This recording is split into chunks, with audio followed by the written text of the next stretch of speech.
দ্বিতীয় লকডাউনের সময় আমাদের বগুড়ার উষা নার্সারি থেকে একটি 1 ফুট হাইটের চারা এনেছিলাম।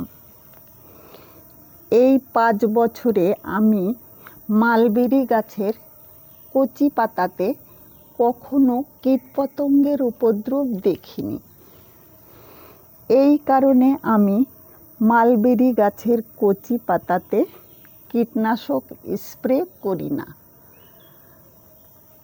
গরমের মালবেরি শেষ হয়ে যাওয়ার পর গাছটিকে হার্ড প্রুনিং করে দিয়েছি।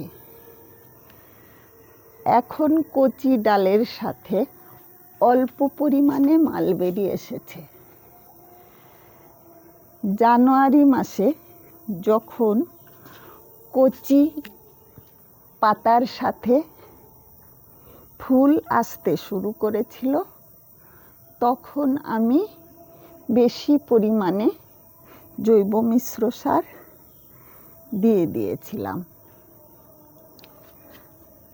আজ 6 মাস পর আবার গাছে ডিকম্পোস্ট করে রাখা জৈব মিশ্র সার এই পরিমাণে গাছের মাটিতে দিয়ে দেব।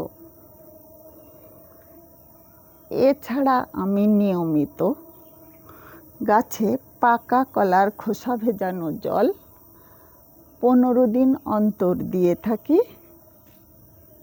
আর 15 দিন অন্তর খোল পচানো জল দিয়ে থাকি। এই সমস্ত কচি ডাল পরিণত হয়ে যাওয়ার পর শীতে আবার প্রচুর মালবেরি এসে যাবে।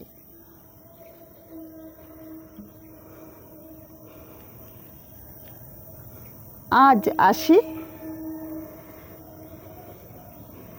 আবার দেখা হবে।